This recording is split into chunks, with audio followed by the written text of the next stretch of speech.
Hello, everyone.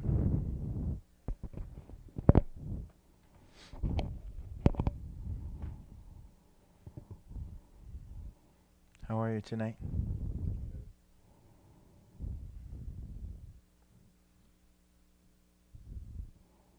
We have some announcements.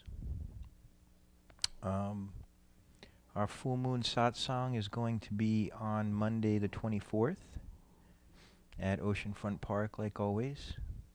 Um, and that's always a wonderful evening. So if you can put that on your calendar, hope to see you there. Although I think it's like Monday Night Football now, right?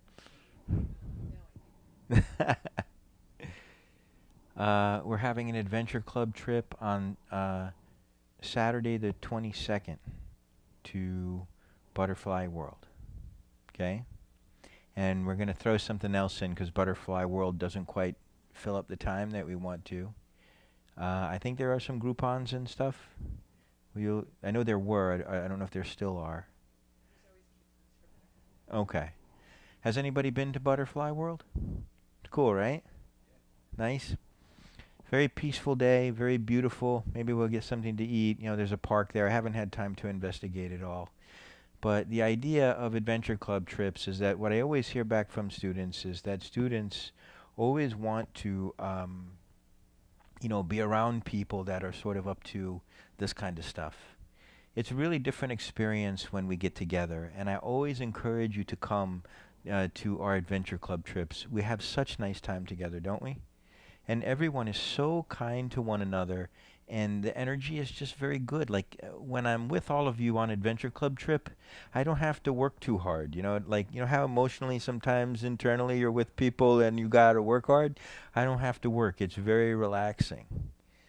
We have satsang today, of course. Next Wednesday, the following Wednesday, the 26th, and the first 2 weeks really of October. The Duncan is not available. So we don't want to lose our momentum, particularly with what we're going to be getting into.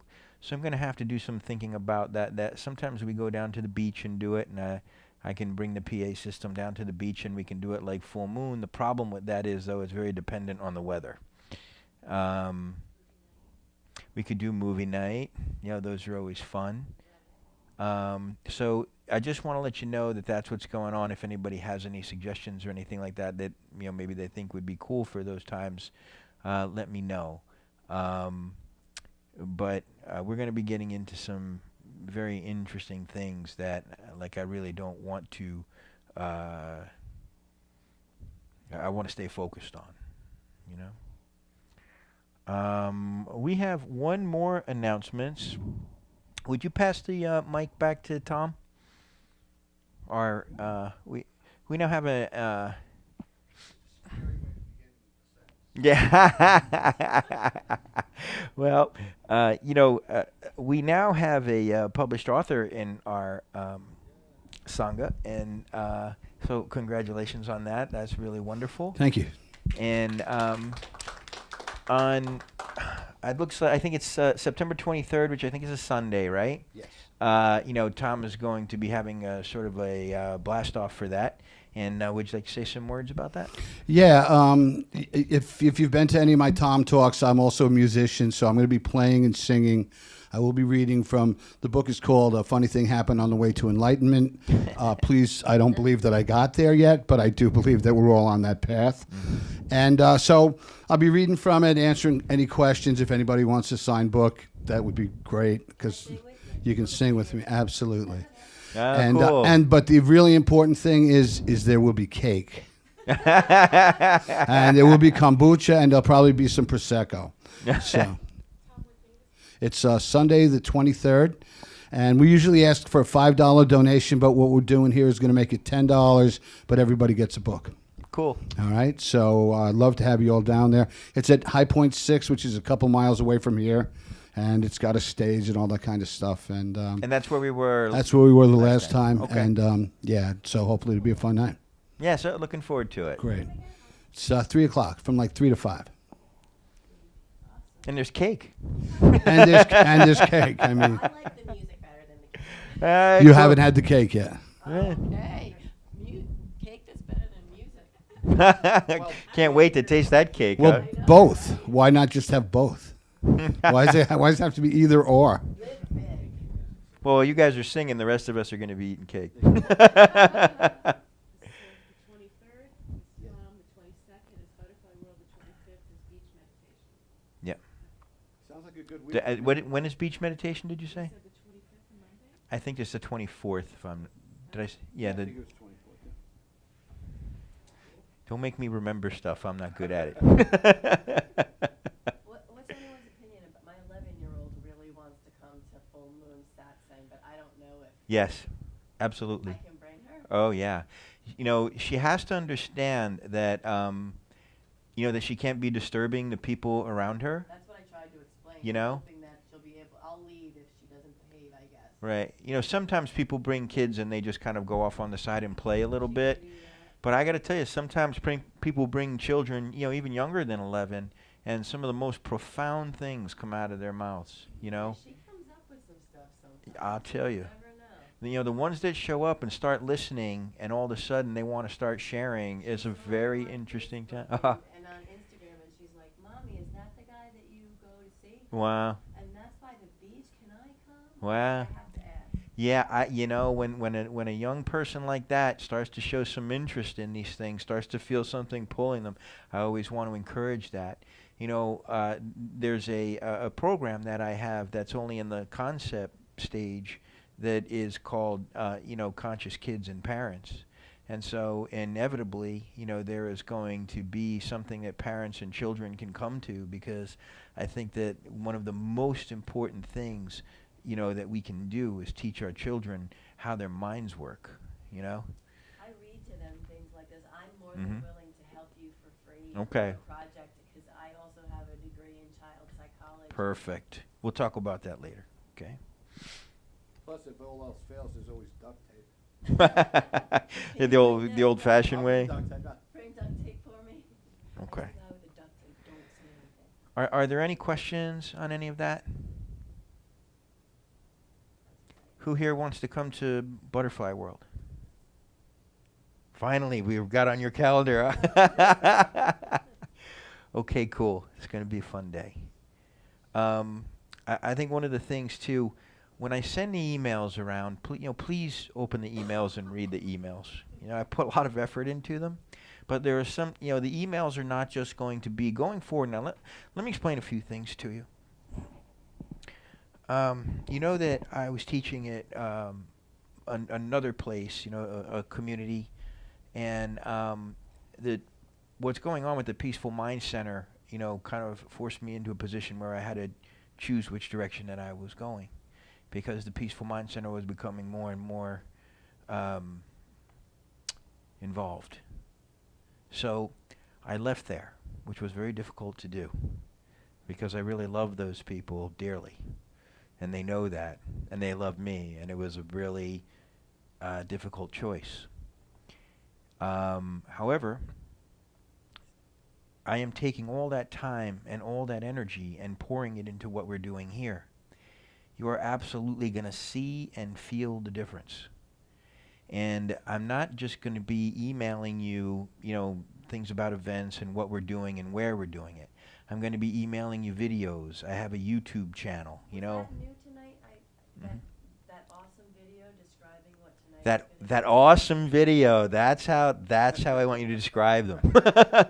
No, appreciate your kind words. Those things are new. I've been working on this for a long time. We have Facebook Live.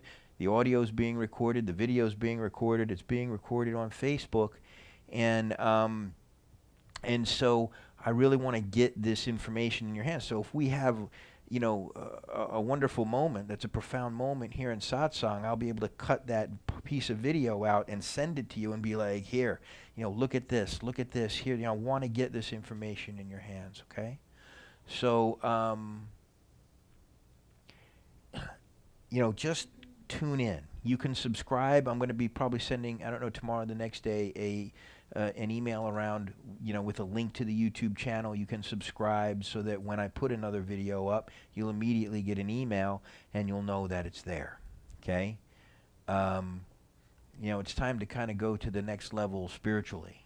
You know, we're hoping that always want more people to hear this because we really feel that this information can be very useful to people. But we want to dig much deeper into our practice too and take this to, you know, a spiritual level that we quite haven't yet. Okay? But we've got a group of people that have been together for a while. So there's things that I can do that I couldn't do before. All right? Any questions on that? You have your YouTube channel now? Yeah. It's the Peaceful Mind Center. With the remember the. But I'll send a link. Yeah, it's cool. Today, right? That's how I saw the email. Yeah, the video went to the YouTube, you know, the YouTube channel, so you can subscribe right there. I got it, so. Right. Yeah, I didn't specifically put a link to the YouTube channel, though. I put a link to the video. The video is on the YouTube channel. So. On my phone, 'cause it'll tell me on my phone when you Yep. upload a new video. Yep. You know, because, you know, I want to give you the tools so that we can practice, you know, really get a little deeper into this, okay? Any questions, comments? All right, let's have our beginning meditation, and we will start satsang. So sit comfortably. Try to sit up in an alert position. And as you hear the sound of the bell, notice how it clears your mind and brings your attention to the present moment. And as it does, just hold your attention here. Stay in that clear space in your mind.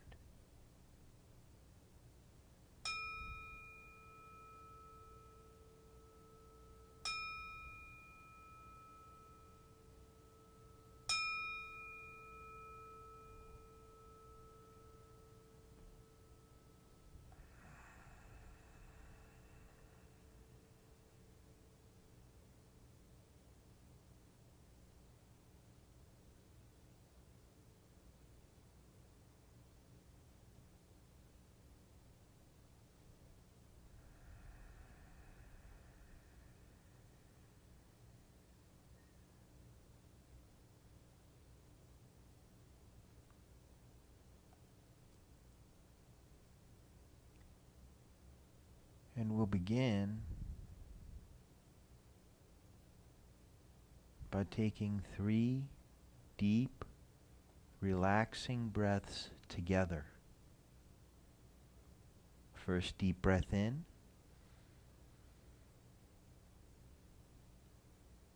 And exhale.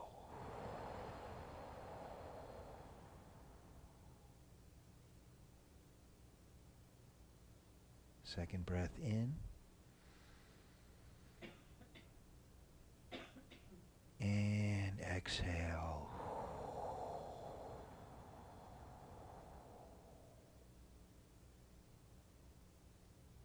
Third breath in. And exhale.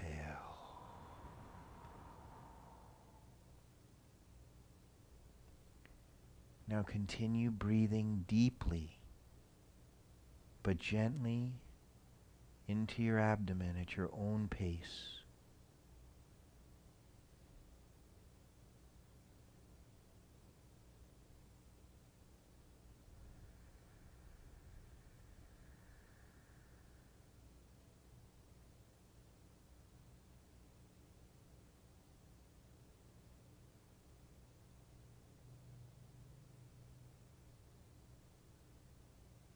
Slow your breathing down to your breathing as slowly as possible without the slightest bit of discomfort.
Let your body relax.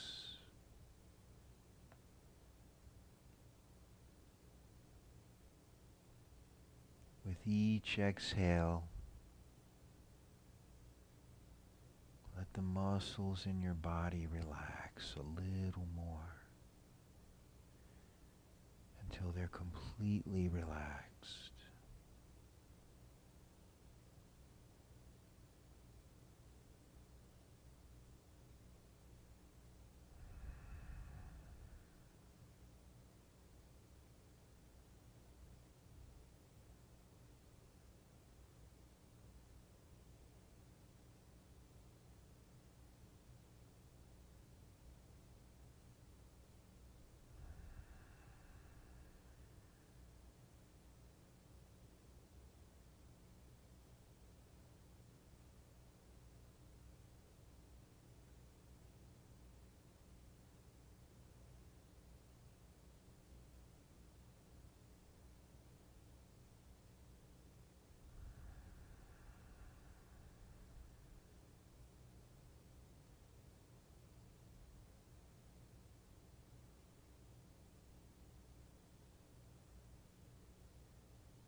Let the muscles in your face relax.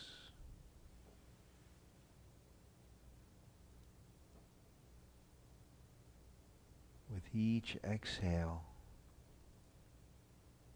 let the tension fall out of the muscles in your face.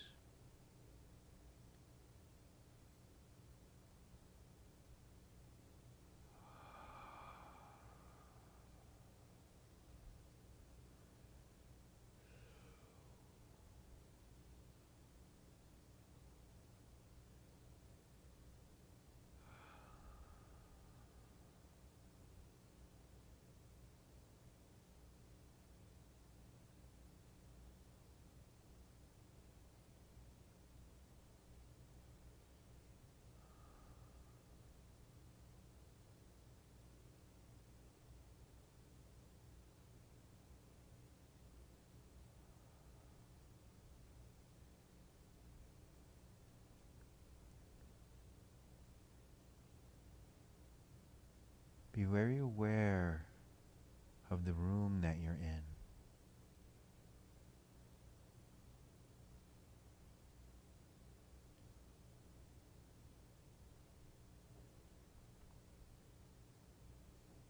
Be aware of the sounds,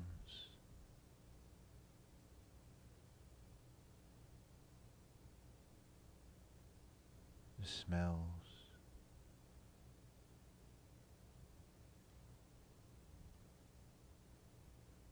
the tastes,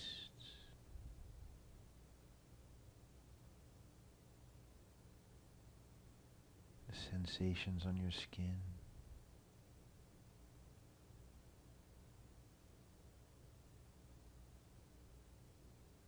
The energy of the room.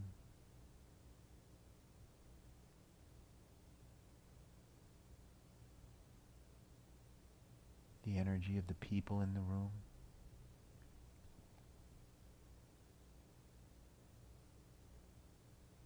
And stay peacefully in this present place for the next few moments until you hear the bell.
Welcome to Satsang.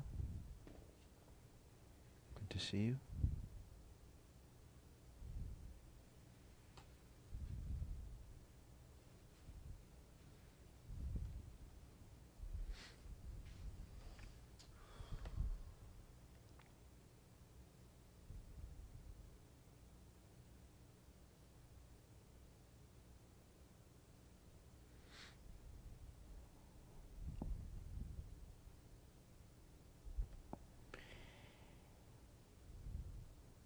If you could really see the truth of yourself, you wouldn't have any problems.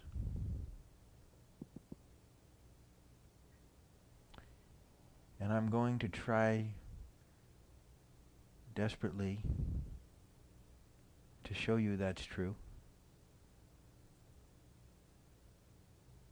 and lead you to that experience. Because what I'm leading you to is not a knowing.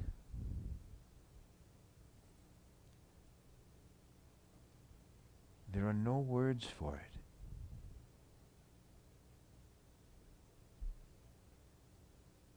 It's an experience beyond words, beyond concepts, but undeniable.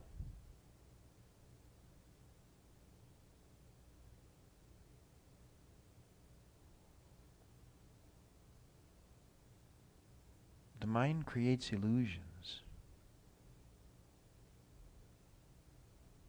and you suffer your illusions.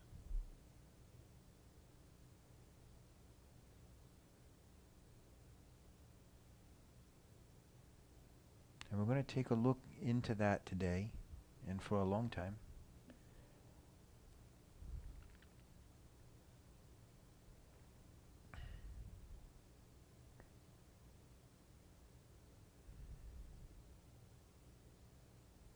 Because first you have to understand. You have to get a grasp of what's going on, at least a little bit intellectually. But I don't want to fill you, in the same breath, I don't want to fill you up with knowledge either. Because there becomes this insatiable desire for knowledge and understanding and needing to know. And that's not what this is. This is the big letting go.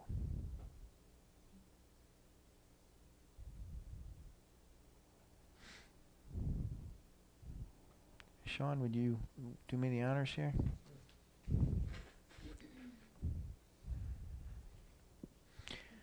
While Sean is handing out the teaching for tonight, I just want to say hi to Facebook. Brother Luke, how are you? Greg, good to see you. I'm not quite sure who else is there. But thanks for joining in. The teaching is also should have popped up on the Facebook page. And so any of you out in Facebook land, can look at that and read along with us if you'd like. I'm going to bring up the lights. Thank you, kind sir.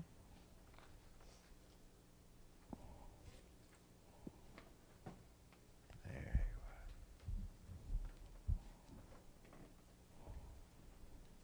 are. Okay, good. Good. Would you like to grab a mic and start?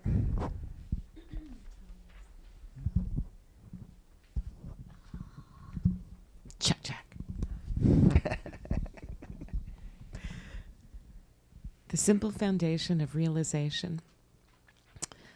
Last week, we spoke about the second noble truth. Suffering has causes. The causes for suffering are craving, wanting, and ignorance. Generally, cravings are for sense pleasures that are only momentarily satisfied. Then the craving returns, and along with it, the suffering. It's never satisfied. Wanting, we know from several past satsangs, always causes suffering. The most simple way to see this is to notice that you have never suffered anything you didn't want. And when you get what you want, you still suffer because you're afraid to lose it. Then, of course, you go on to wanting something else, and the cycle begins again. Lastly, ignorance. Ignorance does not mean stupidity. It means not knowing. Ironically, many people are ignorant to the meaning of the term ignorance. We are ignorant to the way our mind works, and as such, the mind can cause great suffering. It is through understanding, contemplation, inquiry, and meditation that we dissolve ignorance and see things clearly as they are. Oddly, once you obtain understanding, you don't need it, understanding, anymore. Realization is not a concept or idea. It's something you must experience for yourself. That's why practice is so important. When you find the key to unlock the door in your mind, you can throw it away. The door is unlocked forever.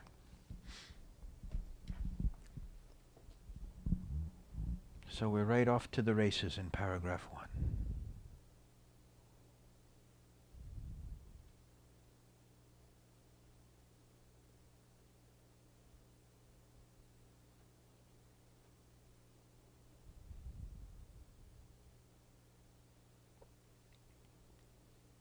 The first thing is ignorance.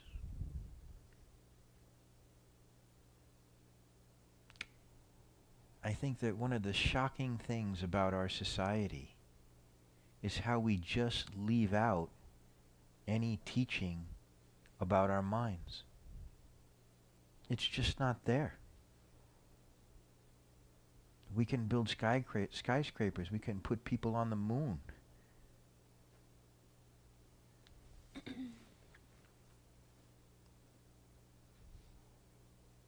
But we can't remain calm when someone cuts us off on the highway.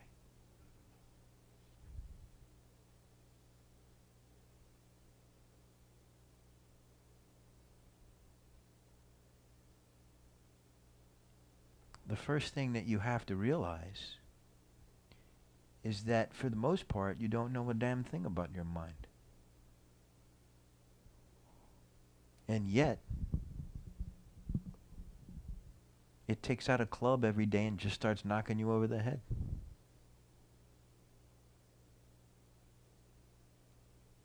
And sometimes you stumble into a good state of mind and you think, ooh, wow, you know.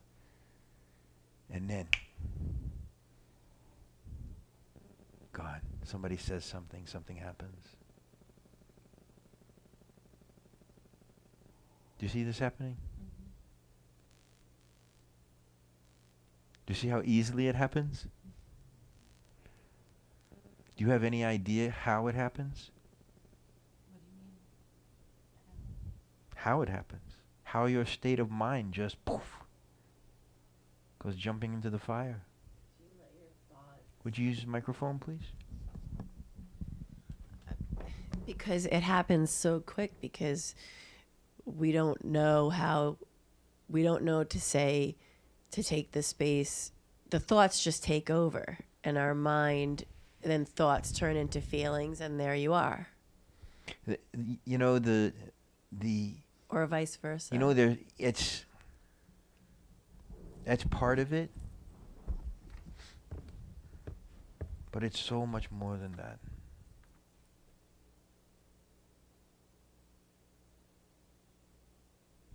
Please, would Todd, would you just grab that mic and pass it back? It has to be turned on, I think, too. Just push the button, hold it for a beat, and it will turn on.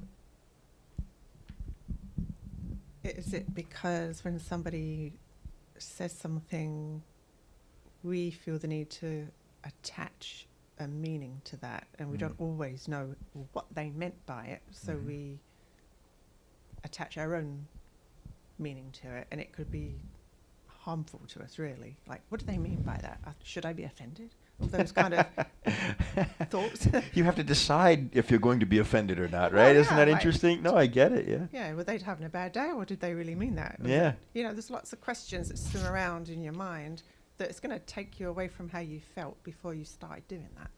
Here's an interesting addition to your comment. if that person makes a comment to 10 people, there's 10 different versions of that comment. Well, 11 really, the one that they think they're saying. So they've got about 100 different possibilities swimming around the room. Yeah. Zillions.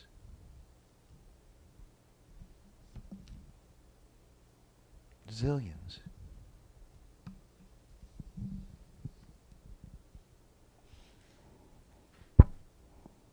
Wanting. Did you ever suffer something you didn't want? Never.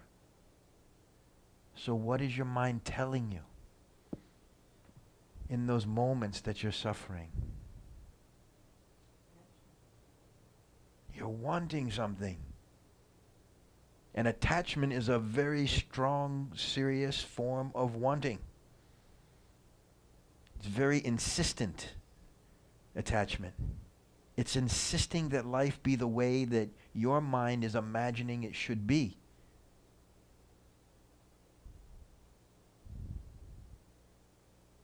Oh boy.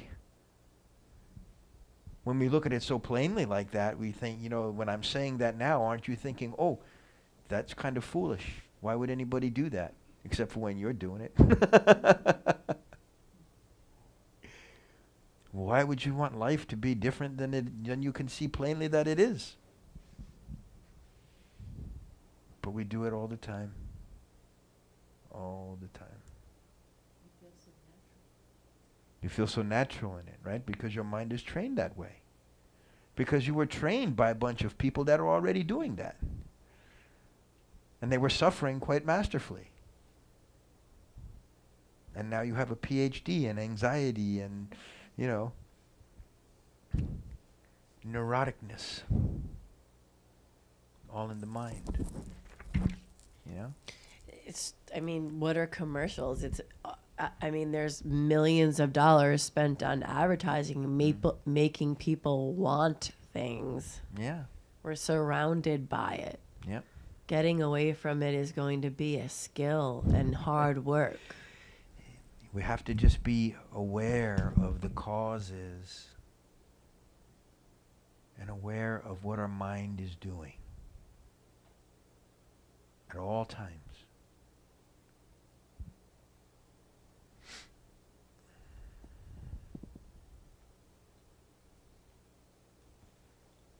Cravings for sense pleasures, right? Ice cream. Cake. Tom's using that to lure you to his book site. There's going to be a trail of cake crumbs going from here to his house. Yeah, I don't know if anybody really craves kombucha, but I'll be there for the kombucha. Yes, for me.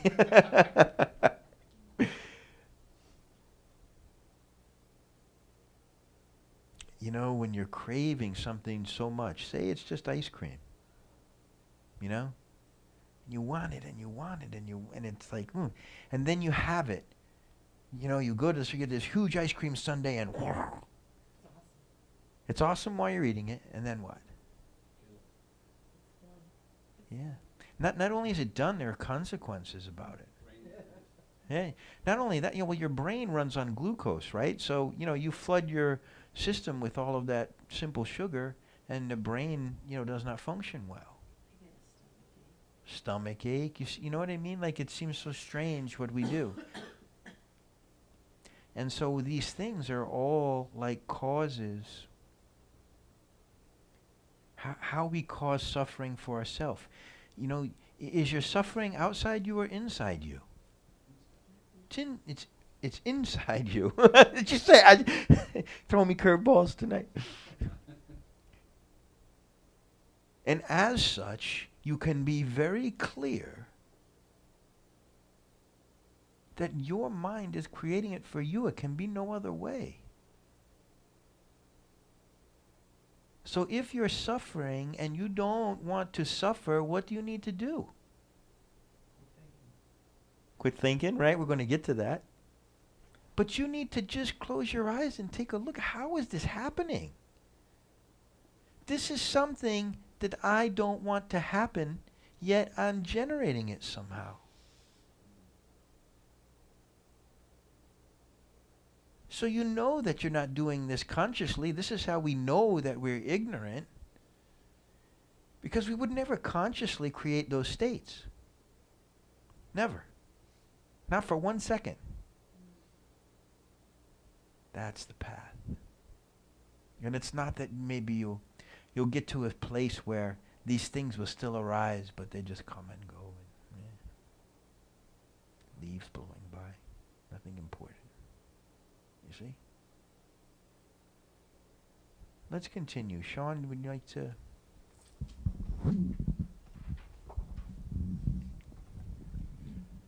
The simple foundation or realization is to begin to realize your thoughts are not you. Just because a thought arises in your mind doesn't make it important. What makes them either important or unimportant is you. The only way to escape the power that thoughts can have on you is to realize they are not you and they have no inherent importance.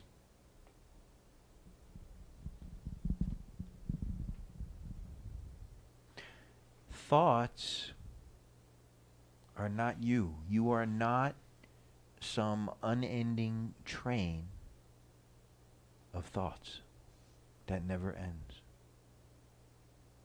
If you think about your life and you look back, it just...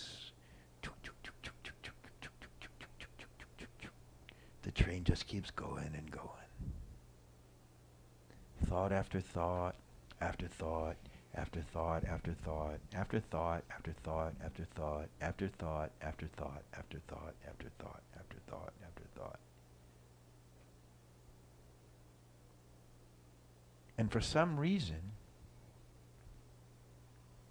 we think they're so important. We think that they're us. We think that that voice in our head is us.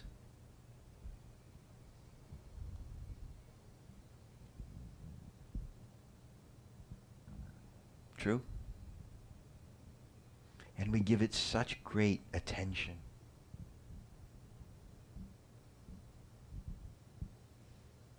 Such great value, such great importance.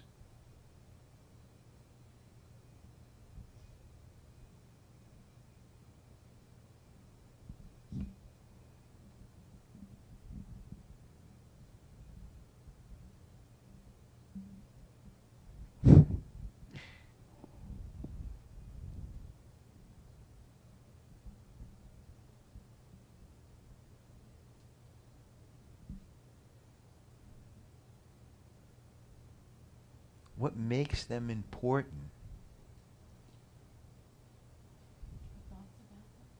is you. Aren't you the one that decides, oh, this is really important, you know, they said this and they said that, or, you know, they offended me. And some other thoughts you'd like, meh, who cares? So what? Big deal. Do you see how completely arbitrary that is?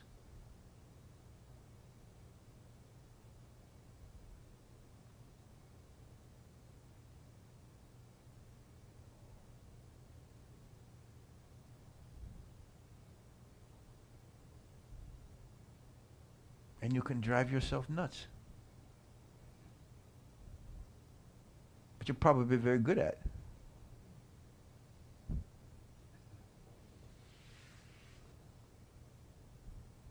I see lots of smiles and nodding.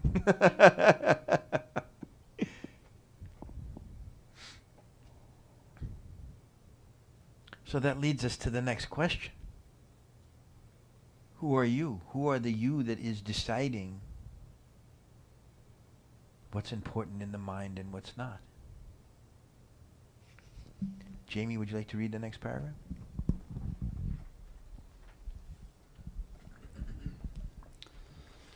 So, who are you? Or better said, what are you? Are you your body, your mind, your hair, your toes, your cells, your organs. Your organs can be replaced like parts on a car, yet you don't change. What does this tell you about your body? Every cell in your body is replaced over a 7-year period. Some of them several times in that period. Physically, you are literally not the same person you were 7 years ago. Thoughts come and go too. And the moment you forget them, they can no longer trouble you. What does this tell you about your thoughts? These things come and go, but do you come and go with them? Those are some very interesting questions.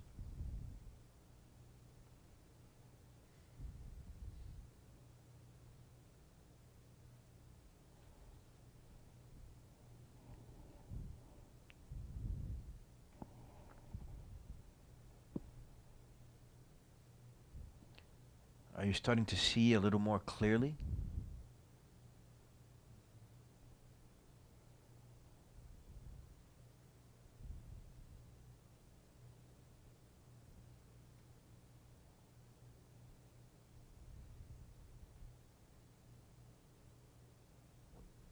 Every cell in your body over 7 years has changed, many of them several times in that 7 years.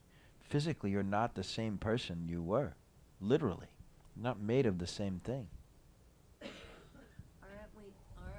Sorry. Aren't we not the same person we were like 5 minutes ago? Well, I'm trying to point to something different, though. I mean, in your mind, yes. I mean, the answer to that is yes. I mean, even the people that walked in this room, the stuff is not in the same place that it was when you came here, you know? So when we look at these questions,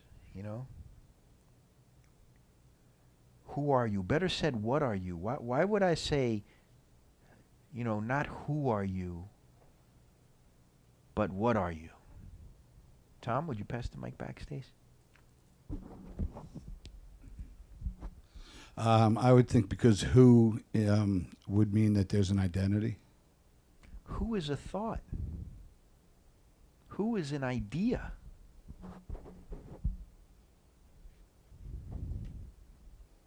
That's constantly changing too.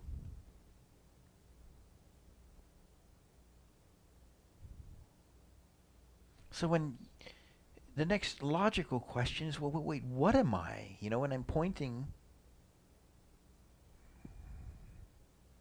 on Facebook, I posted something. There was something that they did. They took out like the central nervous system. So did you see that? It was the brain and the brain stem that went down and some other stuff. It wasn't pleasant to look at. But in looking at that, the question I asked in the post, I said, what part of this is you?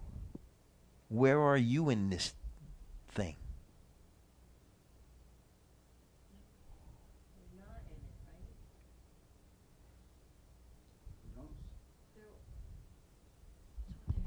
right? I feel like through all your teachings, like that's the one question that there's really not been an answer to. From the time I've come here, like You have to pay lots of money for that answer. what are we? I mean, I feel like we've said that that's pretty much indescribable. Yes. Ineffable.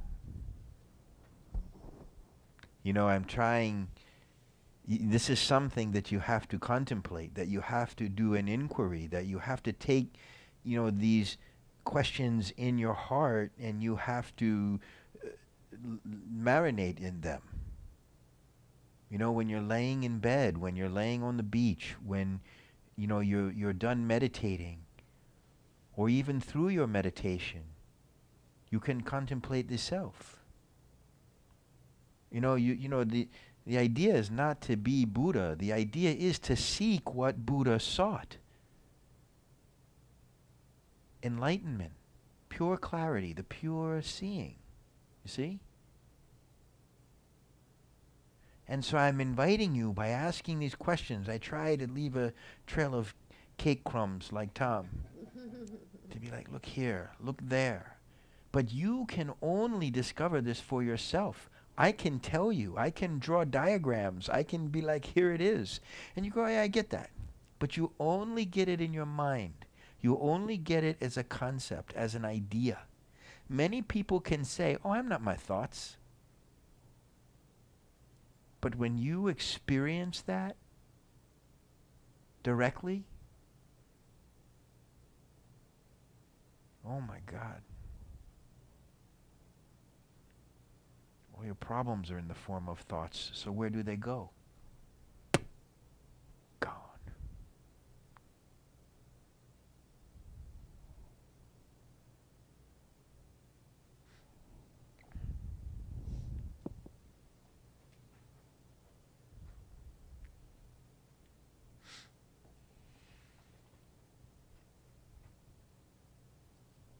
Thoughts come and go too, and the moment you forget them, they can no longer trouble you. What does this tell you about thoughts? These things come and go. Do you come and go too? No. Absolutely not. How can they be you? Stacy, would you read the next one? Sure. Oh, okay. The answer is, of course, no. Mm-hmm. We have falsely identified ourselves as the sum of these aggregates that clearly come and go. This is part of our ignorance. We falsely believe ourselves to be the mind-body.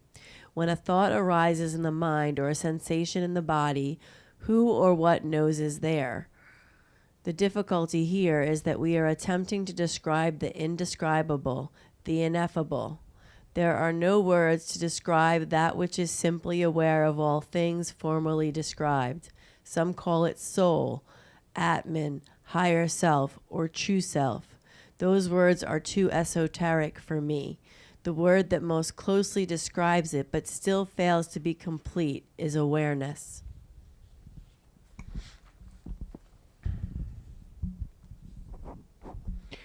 We have falsely identified ourselves as the sum of these aggregates, as the sum of the cells, as the sum of the ideas. But it never really works though, does it?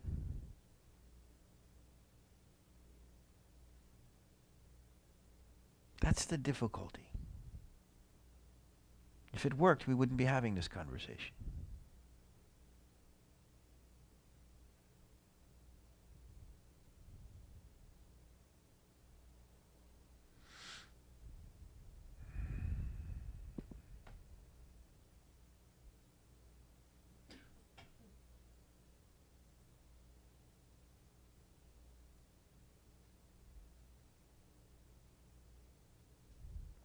If you have to realize the self, clearly what that's pointing to is that what you are thinking is the self is not the self at all.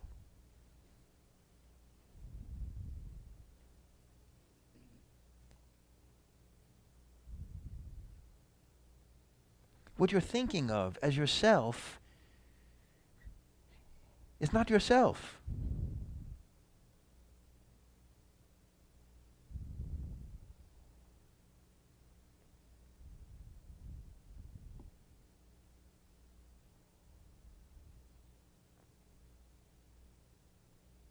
What you're thinking of as yourself is not yourself.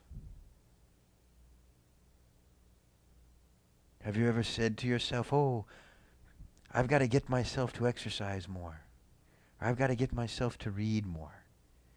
You see, there's an I and a myself, and they're not in agreement. They're having a battle. It's in your own rhetoric that there is an I and a myself, and they're not the same thing.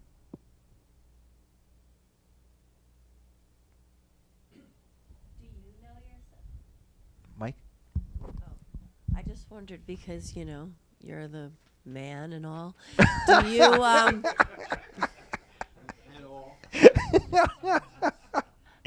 do you know yourself, what yourself is? Because I mean, you're the teacher, so I just wondered if is it knowable. I mean, I'm not trying to call him No, out. no. I'm not trying to call him out. That's not me at all. I'm just so wondering if there is an answer. hey, Mr. Peaceful, how do you do it, you know? Sorry. No, that was awesome. um,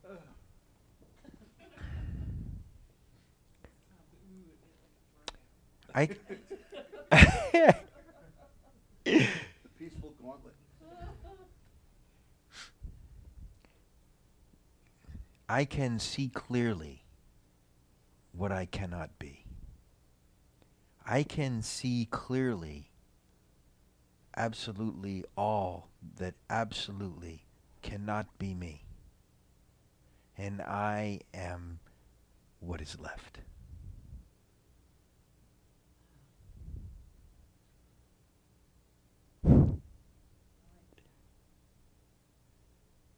And what is left, I absolutely cannot describe to you. There are no words for it. So all I can do is lead you to that experience for yourself. And then you won't be able to describe it to anyone either.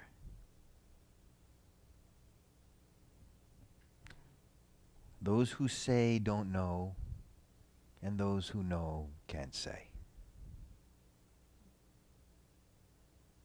And thus the difficulty of a spiritual teacher. Because I would love to be able to slap you in the head and you go, oh!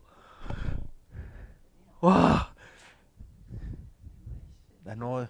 Give it a shot. Those who say don't know.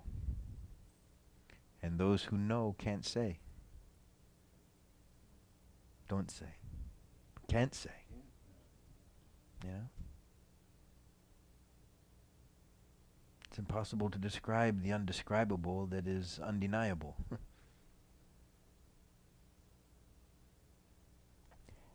Just imagine silence, but silence that's not nothing.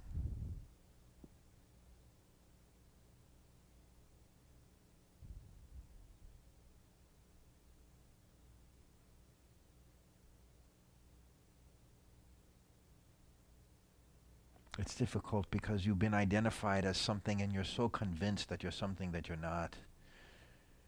And you're so convinced of that. And the challenge is, you know, that as you start to thin the veil down, as you start to get closer to it, it starts to get hotter. And you go, ooh, that wall is hot. And you don't want to push through it.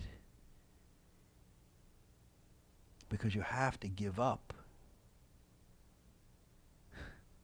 everything you thought to be real that I am here destroying.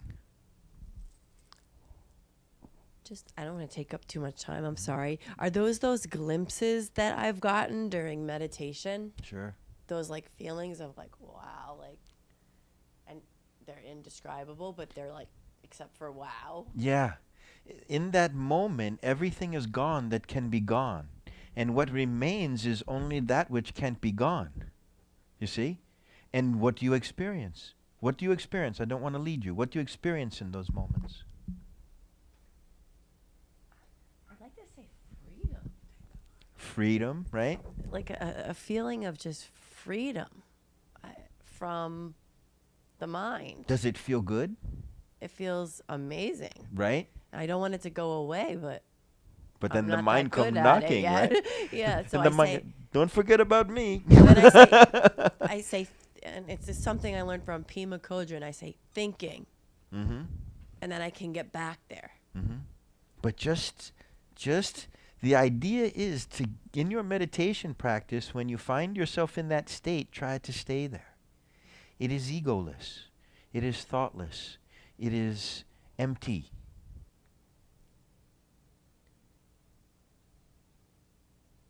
And you may notice that in that state, what's come pouring out of you is pure love. Pure love.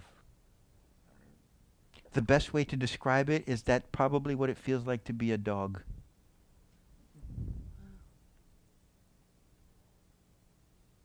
And you see that in those moments that the only thing that matters is love.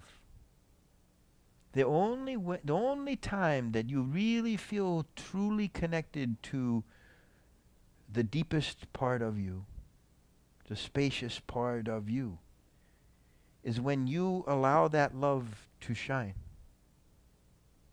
And the way you allow it is you let the mind out of the way. And in that moment of just pure love, of just pure peace, joyfulness, loving kindness, what could trouble you?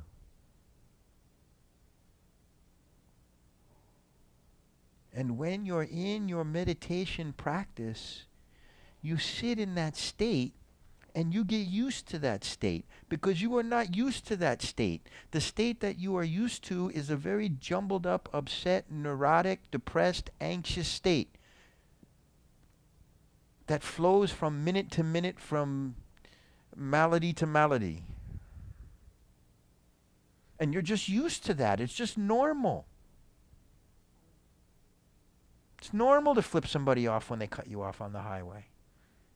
If you're calm, if you're not even driving, if you're in the back seat and someone cuts you and the driver doesn't do anything, you start moving. You're like, oh my God, you know what I mean? Like,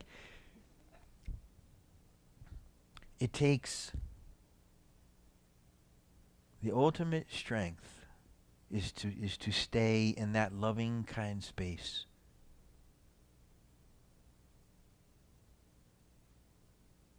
When something happens and your ego wants to pull you out. Your ego wants to give you such wonderful reasons to be offended and to be upset and to be, you know. Who cares? Whenever you withdraw your love from anyone for any reason, you suffer. It will never feel good to you. Your head will give you such great reasons, but your heart will never agree, and it will start a war inside you. Our nature is loving kindness. Don't believe that. Don't believe a word that I say. Look to your own experience and see if your own experience confirms it. When you are in the world and you are just open and loving and kind to people, having kind thoughts, doing kind things, you know, just being very generous and very loving, how does that feel? Beautiful, like wow, like I'm just connected to something awesome, right? When you're being hateful, when you're being angry, when you're being upset, when you're yelling at somebody, when you're meh, you know, I'm an Italian guy from New Jersey. I didn't start out like this. What does it feel like? Nauseating, right? Horrible, horrible, horrible, horrible. Yet the mind gives you such good reasons to do that. And then you walk away thinking, oh, I won that. And you're miserable inside. Because you just knocked somebody over the head that you care about. And how do I know that you care about them? Because in your heart you care about everybody. Does anyone here ever want to bring harm to anyone else? Do you ever get up in the morning and look in the mirror and say, you know, I've been a nice guy for about 8 days in a row, and I'm just going to be like a real jerk today, you know? Right? I'm going to go insult some people. I'm going to go hurt some people's feelings, you know? I think I'm going to go cut some people off on the highway. Nobody is saying that. It doesn't happen consciously. It doesn't happen on purpose. It doesn't. Did anyone here ever hear No, the... no. Direct your comments toward me, Did please. you guys ever hear the... Did you ever hear... I just read it on Facebook, and I don't know if it was from you or something else I was reading to learn about enlightenment, but the garbage truck story. I don't think that I posted that, but Yeah, I don't know it well enough to tell it, but you should look at it. It's maybe you can send it to me and I'll put it on the Facebook page. You it's know. about a taxi cab driver and how he's getting cut off and cursed out and all this other stuff, and the passenger is going, and the guy's like, "Hi, have a nice guy," to this garbage truck driver who almost squishes his taxi cab, and this taxi cab driver explains similar to what we're talking about now. He reacts with loving kindness. So it's put in terms people can understand, and it's been on there a lot of times. So I was just curious if you knew about it. I have not heard that yet, but I'd be interested I'll in send reading you it. the link. Appreciate it. It's I'm wanting you to see, you know, like your nature, and so that when you experience it, you can recognize it. You know? That when you're in meditation, like I want to be very, very clear that when you're in meditation, like this is a practice, this is daily practice, practice. You're practicing getting in that state and staying there and getting comfortable in that state. Because at first it's not even really comfortable in that state. Many people, when they many people very much struggle to meditate. Because when they start to slow down, when they start to be present, sometimes there's a lot of things that have been pushed down and locked up in there that want to come up and say hello. And say, hey, you've been avoiding me for some time. And so the meditation can become like very scary thing. I'm saying, oh, fear, come. I'm in meditation. What is this fear? What is this fear that come? And no more of that. Ice cream. When you sit with that discomfort, what can it do? Nothing. It might not be enjoyable. I've done it a lot lately. We're going to talk more about it. Let's go to the back. I got a question. Does everybody have their own name in their paper? What Is is this this? this awareness is not Tom. That's good timing, right? This awareness is not Tom. Tom is a name or label that got stuck to me when I first awoke on this planet. Tom developed into an idea, a concept of myself. That concept is my ego, my story of myself. The story is that has been crafted by my mind and edited by other minds. A story that is constantly changing. It consists of ideas, likes, dislikes, craving, wanting, thinking, and emoting. Me, the awareness, was born into this world and unconsciously arose as an idea, never realizing that I was the one observing it all. My mind had been programmed like a computer, and I was simply acting out that programming. Much of that programming caused suffering. That's what led me to the spiritual path to realization. As Tom, I suffered. As I realized myself as awareness, and I am now the one who is aware of the suffering but not really experiencing it, just watching it, just observing it. All right. Drink this slowly. Many of you have heard this before, but I want you to really imbibe it this time.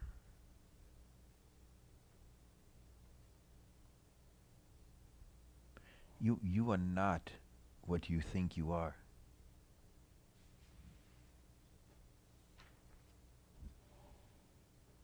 We know, right, that I did not come to this earth Tom.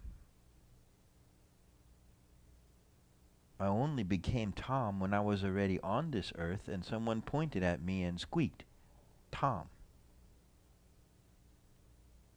What was I before that?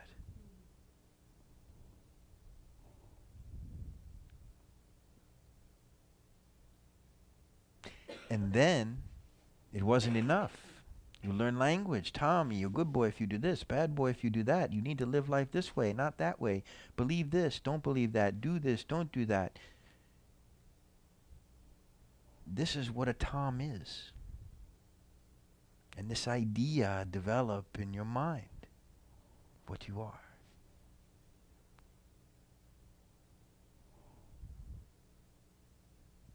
And that idea is completely unstable.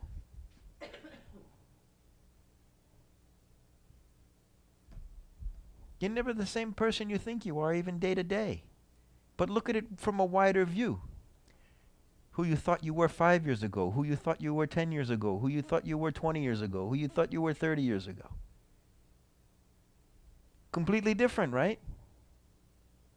Completely different. Which one is you? Pick one you like. Which one is you?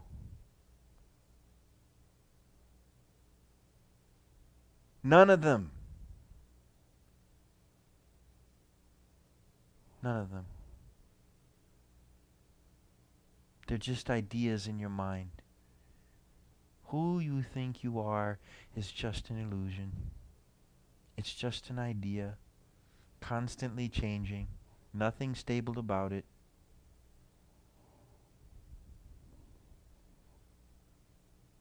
And you know this already in your heart. I'm just dusting it off for you.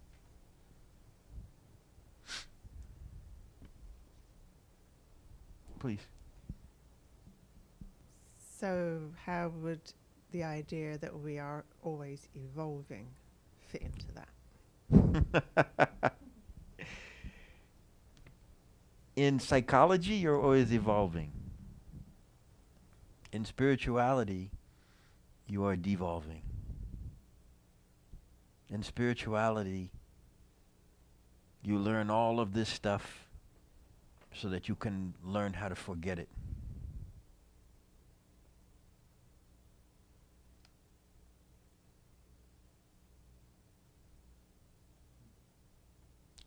It's not evolving. You know, when you, this tricky word you, who is the you that is evolving? The you that evolves is the idea of you, the language-based you, the egoic you, evolve, evolve, evolve. The path of the initiate is just the clear seeing. Enlightenment is just seeing things clearly as they are. There's no evolving. It's just wiping the mud from your eyes and seeing things as they are, not as your mind is telling you. Most of what you know, other people told you.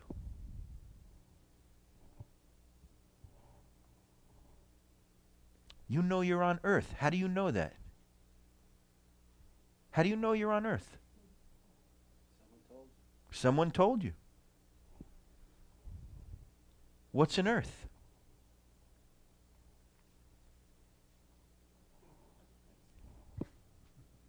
Earth is a place, right? How do you know that? Because somebody told you.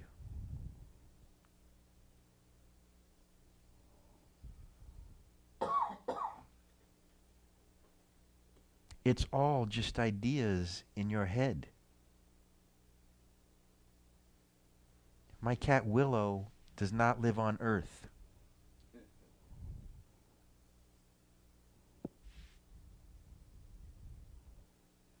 Yet we're both sharing an experience.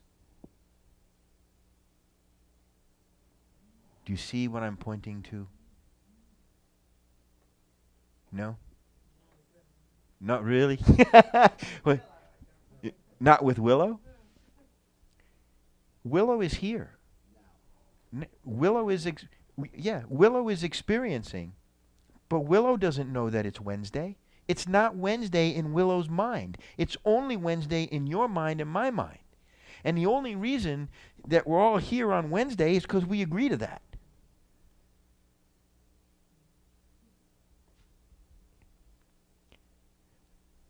You know, how about, look at it this way. Time zones. right? What is it? Daylight savings. Daylight savings. During daylight savings, at 6 o'clock, we all agree that it's now 7 o'clock. And we go, okay, and we turn our clocks. So what time is it? But you see what I'm saying? Do you see what I'm saying? It is your mind. Your world is your mind. And it's only yours. What's real in your mind is real for you. It doesn't have to be real anywhere else, and it might not be real in the world. But if it's real for you, it's real in your world. There is nothing more important than studying your mind, than practicing, than stepping into the clear seeing. Nothing. Nothing even comes close. There's not even a second. Well, food, shelter, clothing, right? Once you have food, shelter, clothing, only your mind. All your problems exist in your mind. A great example of that is you get on a plane, right? And you're sitting there on the plane, and someone sits down next to you, and they have fear of flying. And they are upset, and they're taking anxiety medication, and they're drinking whiskey, and they're sweating, and they're nervous, right? And you're sitting right next to them. And you're watching a movie, sipping a soda, taking a nap. They're completely upset. You could taking a nap. Same exact environment, same exact circumstance, completely different experience.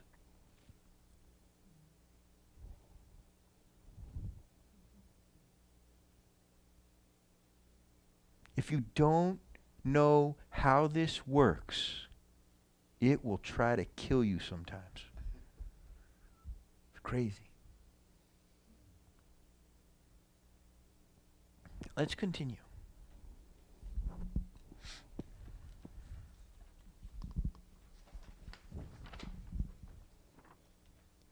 If it can be observed, can it be you? This question alone holds within it the ability to snap you out of conditioning, the conditioned, programmed mind. When you contemplate this and realize that you are the observer and all the thoughts and sensations are the observed, you are free. You are free because you realize these things cannot be you, and you can simply look away from them, to ignore them and just be.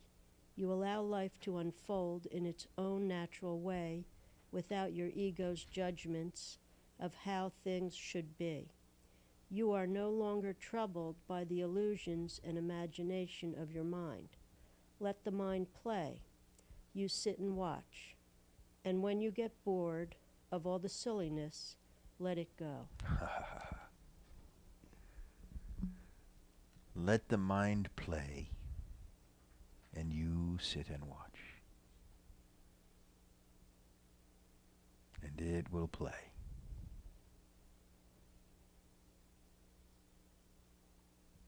And you sit and watch.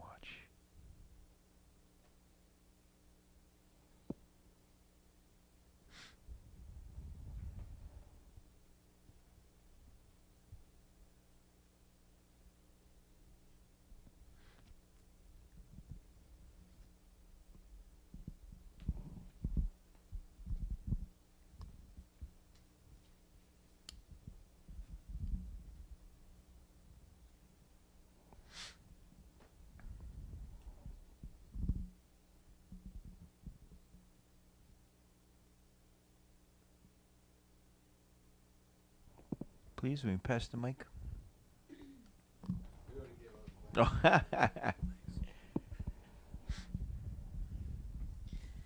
I think most people don't realize that every day there's going to be something that happens, something that causes a knee-jerk feeling and reaction, whether it's bills you forgot to pay and something's going to be shut off. Someone you love has been in an accident. So, the boss fires you.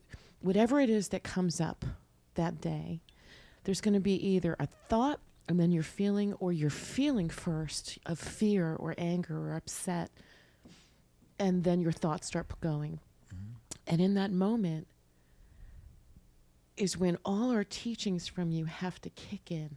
Finally, when do we put all of this stuff we've been reading and learning for years into practice, real use? It's in that moment that those feelings come up that you have to take a breath, step back, and say, okay, this is unfolding in front of me. How can I deal with this, in a sane, calm way? And just take a breath and realize that it's our thoughts. That we don't have to be a slave. Let to me even things. take you a step further. Because it's in those moments that can be great sadhana, that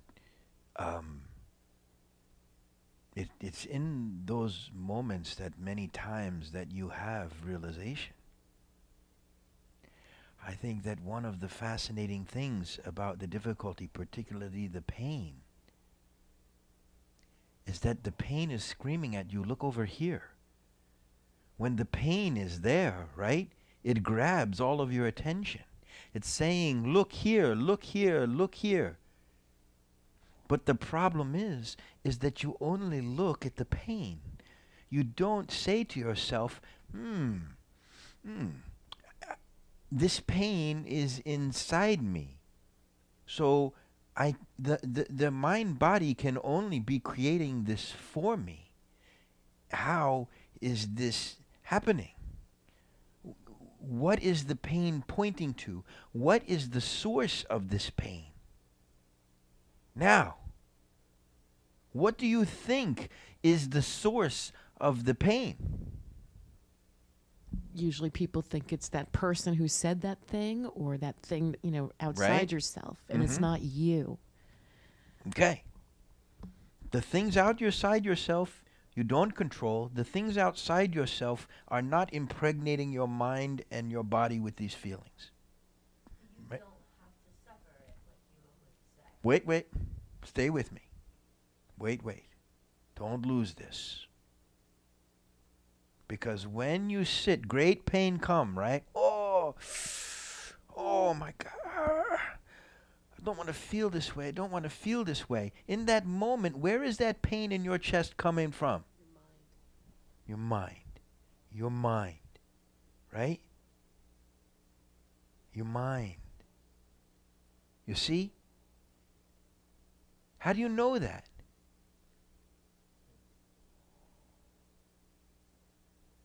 Where else could it come from? There's no place else. There's no place else. Okay. So now, you sit, great pain come, emotional pain. I just want to die. I don't want to feel this way. If I got to feel this way, what's the point of all this? Why would I come to this place, right? Am I striking a chord? And then you say, okay. But I am creating this for me.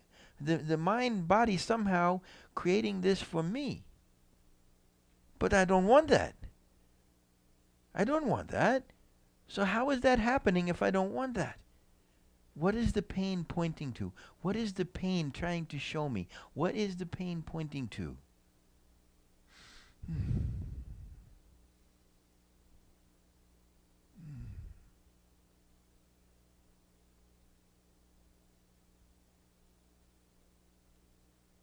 Somewhere in my mind, I am wanting. I am needing things to be a certain way. I have an illusion in my mind that I have believed so strongly into reality that when reality does not match my illusion, it creates great pain. Sometimes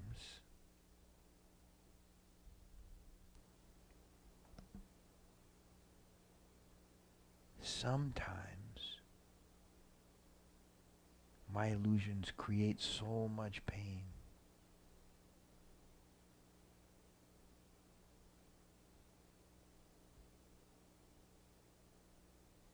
And I think, my God, I don't want this.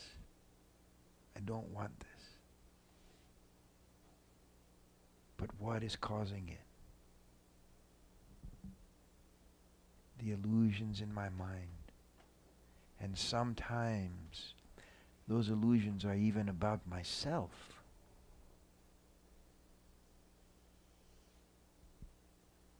That those illusions are about who I am, or about how I need life, or about how life's supposed to be, or about how other people are supposed to treat me, or about my belief system about myself, that no one wants me, that I am no good, that I am not smart, that I am not good enough.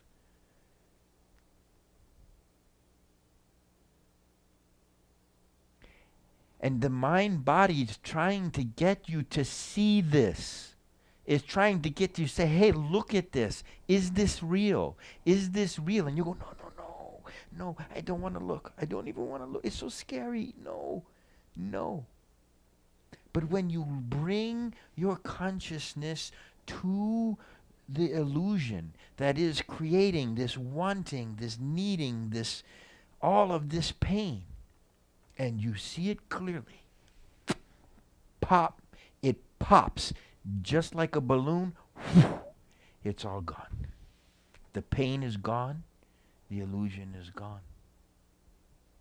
Now, it may take you time to see.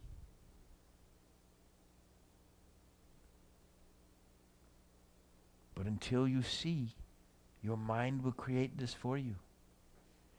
Your mind will create need. Your mind will create all like this illusions that it has to be this way and not that way, or it means this or it means that. And you suffer and suffer. Please? If you're in a place where you're able to do all of that, where you are not attaching all your emotions to negative things, if you're quite in a good place, let's say, but someone else or some other people they have expectations, or they have things that they come to you and like, this isn't how I wanted this done. This is not how we think this. Why are you doing it like that? And obviously they have the problem, but you can't really just be in that place of, I'm not attaching to this. Even if you don't buy into that and you're not thinking, oh God, they don't like me. You might actually think, I'm all right with the way I'm doing things. But they're going to carry on. Like, it could be people that you work with, or, employers or something. But I mean, I've actually been told in a previous job, we don't think you've got a sense of urgency because you're too calm. I'm like, okay. And I didn't really particularly want to change that. Like, I've got to run around like a headless chicken to please people. Sure. What's that going to prove? Do you have a question? It's about how now do you deal with those issues, because it's not about your ego, but you still have to somehow respond or show up to that. Well, you'll always respond. Like, there's only one place to respond from. Loving kindness. And understand that most conversations that you are having, you're not even really in. Most people, they are just bouncing their ideas of you and what you're saying off your head and having a conversation with themselves and their own interpretation of you. So, the unconsciousness does not like consciousness. Why? Can you think of why that might be? Say it. It threatens it. It threatens it. It absolutely threatens it. So I keep losing the feed, and I just can't. I wish I knew what was going on here. Just threaten it, doesn't it destroy it? Yeah, that's the threat. That's the threat. When you look at some, some of the most conscious beings on the planet, Nelson Mandela, in jail for 27 years. Martin Luther King, shot. Gandhi, shot. Nailed to a cross. People won't respond well to that. Do you have a microphone? No. Well, people who have the illusion of being in control don't like that because it definitely pokes holes in their own ability to think that they're in control. Yeah, the ego is what wants to control. Yeah. Mm-hmm. You know, the pure awareness just wants to give. It's kind of like it's telling you that anyway, and you're not listening to it. And when you see it in somebody else, it gets stronger. So. But what is that? You kind of In other words, the part of you that's telling you that you are loving kindness, and you might say, "No, I'm of the boss or whatever I am." That when you see loving kindness, it kind of plucks a string in your heart that's really hard to not pay attention to, and it's very threatening to the ego. Because when you think about loving kindness, it seems soft and gentle and easy, right? But to remain in your true self of loving kindness takes the ultimate courage. I don't know why that it's so easy to punch someone in the face, but to give them a hug, you're a weirdo. See, I don't get that.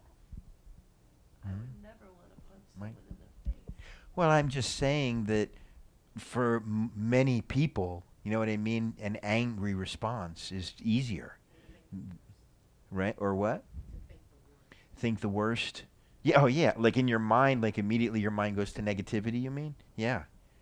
It's like that's why, like, we live in a world that's like that. You know what I mean? So our minds have been conditioned to just think and be that way. Here we are standing in the face of that conditioned mind and saying, no, you are my mind. I am going to. You are going to do what I say. And you work with your mind and you train your mind and you physically, neurologically rewire your mind. In your practice, you are rewiring your mind. Know that. Neuroplasticity. Jamie? Yeah, I was just thinking about, even on a very basic level, being loving and kind to yourself on a daily basis. Yeah. How difficult that is when it's something easy. That's such a great point. Isn't that such a great point? Forget about being nice to other people. Sometimes it's easier to be nice to other people, right? But to be, I would never say the things that my mind has said to me about me to other people, He's just saying that to me Right? today. Microphone, please. I mean, as much as we want to think that we can save and do things for everybody, the only person you can really be nice to is you. And the only thing you can ever do good for anybody else is be as good, you know what I mean? Is just be the real you. All the things that you think that you can do, like how many people are trying to save their kids from an experience, it doesn't work. Right. It doesn't happen like that. Right. So really, we were talking about this before, when you take air into your oxygen in your lungs, the first thing that gets fed is the heart. Because if the heart doesn't eat, nobody else eats. Right. Right? I mean, it's kind of this idea that you can put everything outside you and it's going to make your world better is really just kind of counterintuitive. So what you're practicing in your practice is getting into that loving, kind nature and staying there for yourself, for others, In a world that doesn't want us there. Well, So no. It seems like In a- they in a- want to in a pull wo- us out. In a world that needs us there desperately. it needs us there, but there's constant challenges. No? Just let that part of you see your mind getting in there and saying this is hard and people don't want you. You see the illusions that your mind is creating. Yeah. You're going to suffer those illusions. No, no, no, no, no.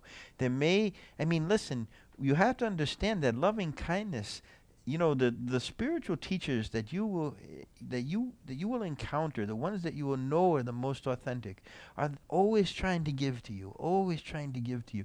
You just feel them giving and giving and giving, and they never want anything back. They just want to give, and they just want to give, and they give and give. And why? Because it's the giving that's in and of itself its own reward. How do you feel when you're working for a charity or volunteering some time or working for a dog rescue or something? Like you glow, you pop, you like everything feels good. And so you see, you have to look at this clearly. You are the source of your own suffering. Thomas? It also seems to me that, like, when I do have an experience that it releases, let's call it my illusion, those illusions take a lot of energy to maintain. That when that happens, all of a sudden it's like everything is clearer and open, and you're going like, wow, like what was I, like if I'm mad at something and then all of a sudden I'm not mad at it, it takes so much attention and so much energy to maintain that, that it's exhausting. Yeah. Yeah, and it seems to have endless amounts of energy, like the ego can just go and go and go and go and relentless, The spiritual people are more like, I need a little rest here, Let's continue so that we finish this up tonight. Would you like to read? Sure.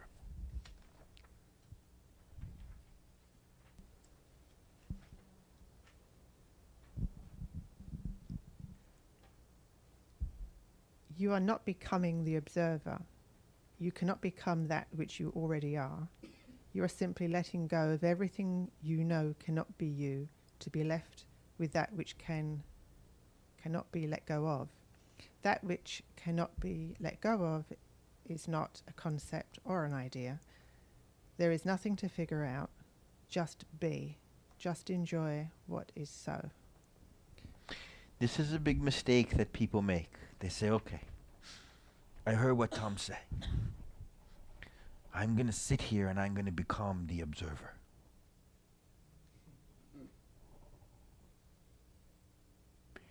And you're in this becoming.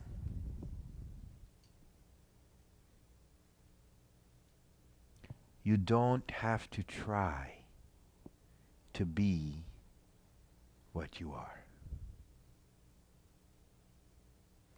You already are that.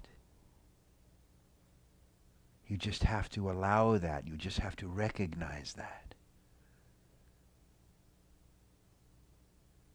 And as you sit as the observer, not becoming the observer, you realize that somewhere in the middle of all the ever-changing, the body, the mind, the thoughts, the world, that there is something sitting in observance that has never changed. That is aware of all the ever-changing. That is indescribable. It is amazing what the mind can do to you.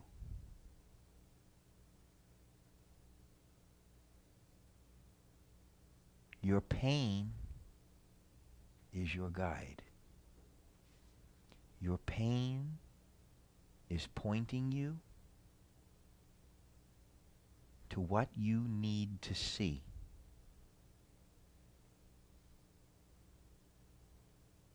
And if you use your pain wisely,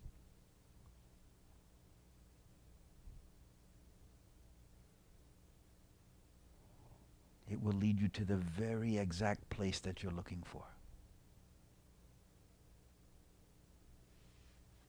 Now, it's not the pain. You're not looking for the pain. You're sitting with the pain. You're tolerating the pain. But you're trying to see what is the illusion in my mind that is causal in that pain.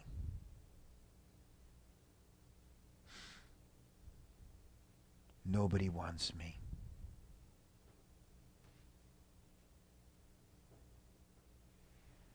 That illusion will cause great pain. But when you see that illusion, when you bring the light of your consciousness to that illusion, pop. Because you will recognize it as false. But if you hold on to that illusion in your mind, it will be real for you, even though it's not real. Sometimes in life, we make something so important that we can't be with it. Like a relationship in Western world. I need a relationship, you know? The Holy Grail, right? And we make it so big it becomes like the meaning of life. When I meet this person, then I'll be happy forever. Well, we've all been in relationships. Is it true?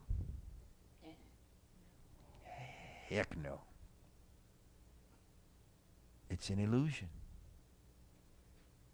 But if you have that illusion, that in whatever way describes that life needs to be a certain way, or I need to be a certain way, or nobody's going to want me, or I'll never be happy, and that illusion is in your mind, that illusion will create great pain in you.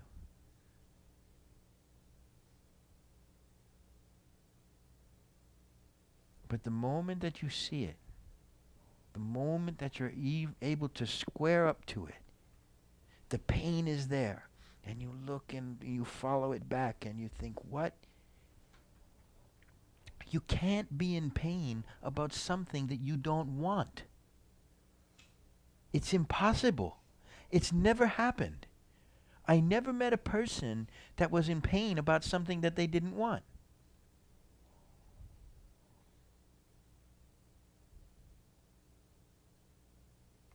Have you ever been in pain about a football game? No. I have. Particularly last year, watching the Giants play was particularly painful. But we did get Saquon Barkley out of the deal, so maybe they were just growing pains. That is the best athlete in the draft last year. And but if you think about that, you never ever suffered something that you don't want. You never ever did. Never ever once. Never, ever, ever. So you know that when you're suffering, your mind is telling you what? That you need to have things a certain way or whatever. And that's got to be this way. I want it to be this way. It's got to be this way. Or, pow. And there come the suffering. Microphone, please.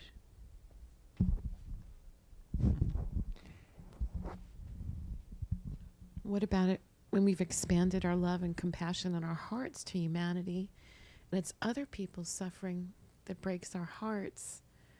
You know, why does that causes break your heart? suffering. This is kind of interesting. I hear Yeah. this a lot. We see people suffering and it breaks our hearts. It causes sadness. Why?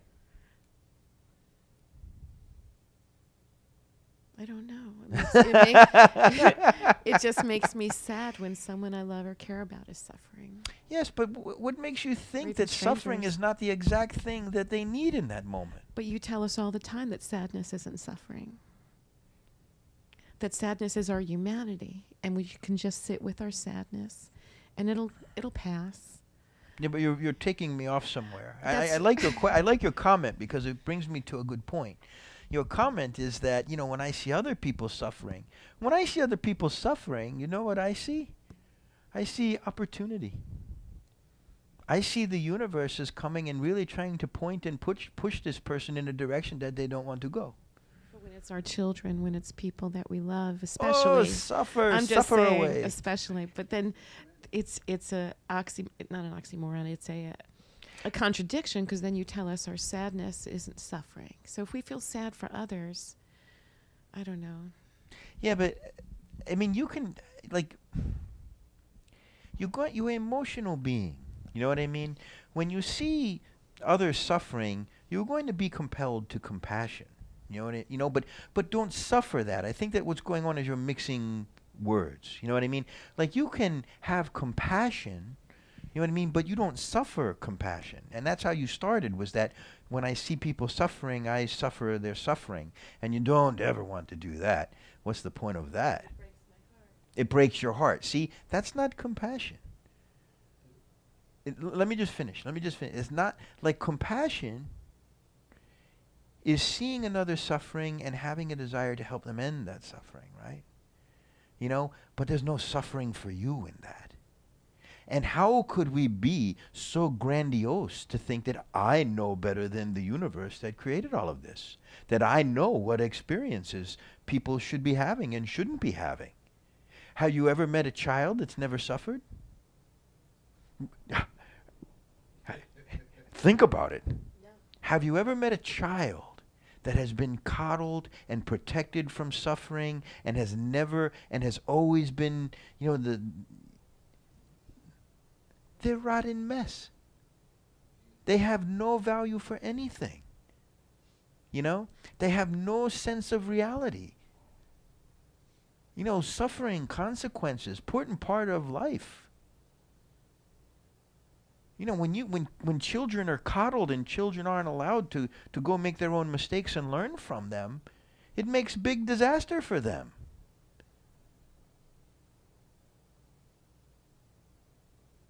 And you've seen it.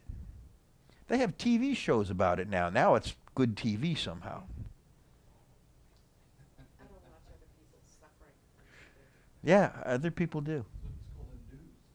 Well, or it's just called reality TV. Yeah, but listen, let's get to the last one, because I'd like to get you out of here at a reasonable time, because I know you have to work tomorrow. So, who wants to read the? I don't. You don't work? Well, good for you. And you can stay. Then how come you always go up and leave before meditation? Go to bed at 10 o'clock. Susan, what do you think we're on the last paragraph, right? Can the observer be observed? Okay, stop for 1 second. I don't want to go too quick over this. We're just going to say, can the observer be observed? Okay, just take a breath with that one. Go ahead, Susan. Contemplate this. I've given you enough answers. I don't want you to know these things conceptually in your mind and believe them because I told them to you and you trust me. You must realize them for yourself, not believe them. Believe nothing here. Question everything. If something does not resonate with your own heart, let it go. You are your own guide, your own guru. Trust yourself. Study, contemplate, and practice until you can see clearly for yourself what I am describing to you here. Then you will know the answer to this last question. With love and kindness.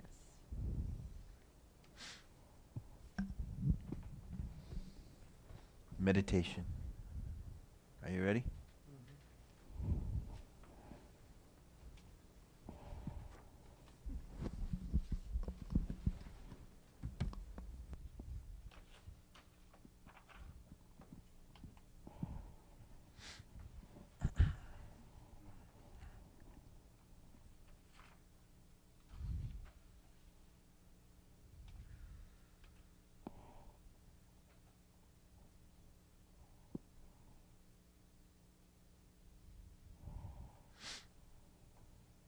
Sit comfortably. Make sure that you're sitting up. have your spine erect, be in a very alert position, and as you hear the sound of the bell, let it grab your attention and bring it into the present moment.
Notice that breathing is happening.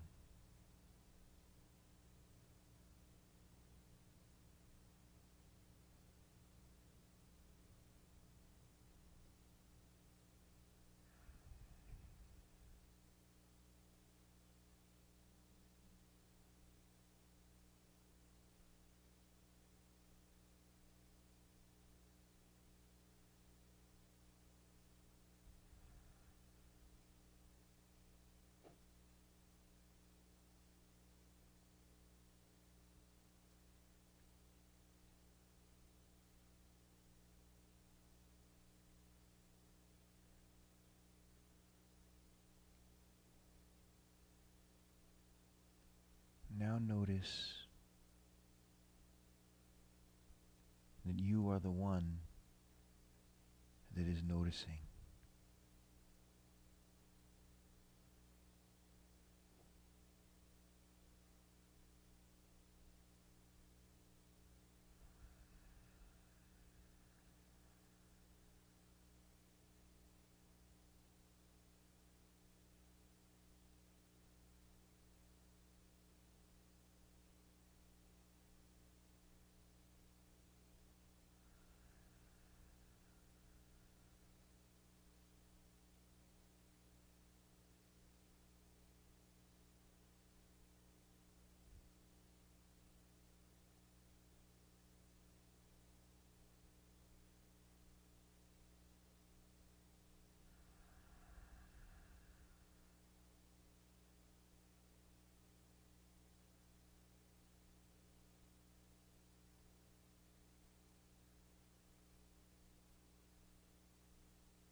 Just be as the one who is noticing, and sort of wander through your body. Stay inside yourself and look around and see what you see.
your mind.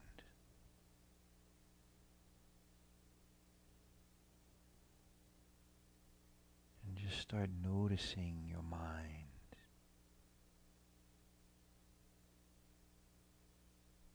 Notice what's happening in the mind. Notice the moments nothing is happening in the mind.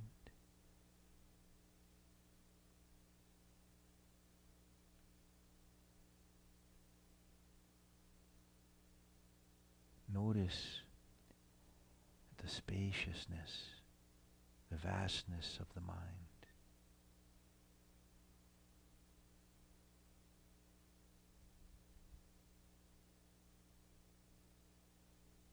And take some time, just play in your mind.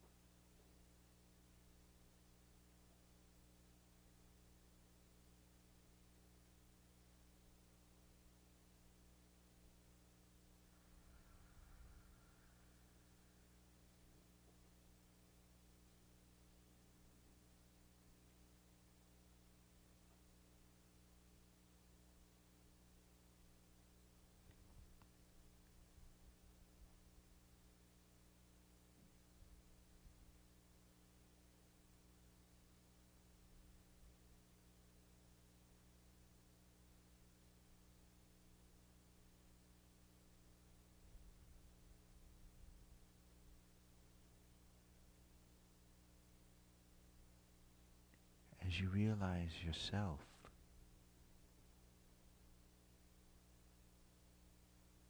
as the one that is aware,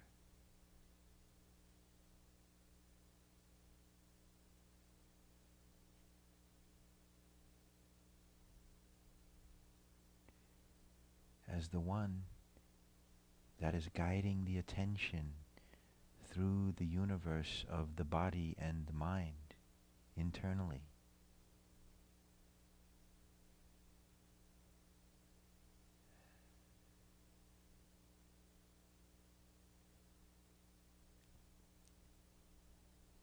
Realize that you can guide your gaze wherever you would like it.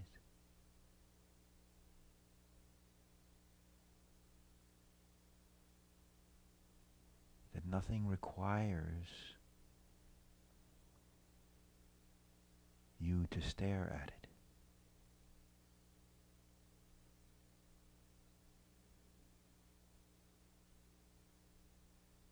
And there is a place that we can dwell that is a peaceful, peaceful place.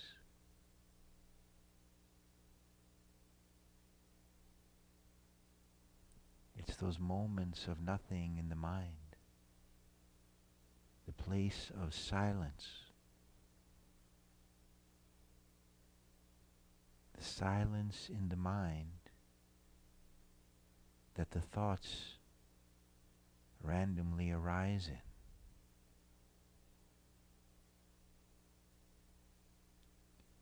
Fix your gaze on this.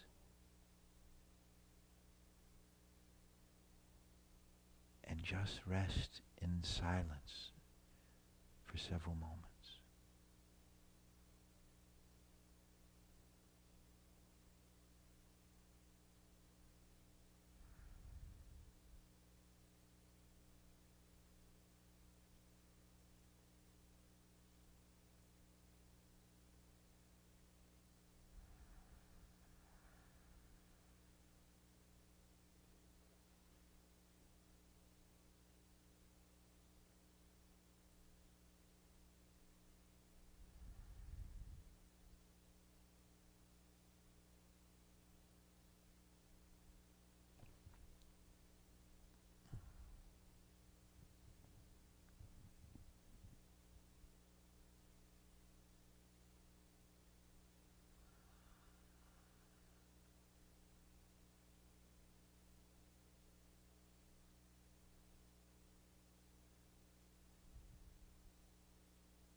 If your gaze gets distracted for a moment, it's okay. Bring it back to the silence. Get comfortable dwelling in the silence.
Begin to consciously bring up feelings of loving kindness, compassion, patience. Really feel the love in your heart well up. It helps to smile as you do this, the mere act of smiling will bring those feelings up to the surface. Let your loving, kind nature shine through the silence like the sun breaking through the clouds, warming and giving life to the world.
Notice how good it feels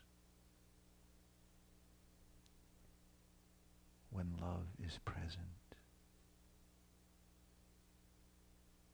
and enjoy the good feelings.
love you all very much.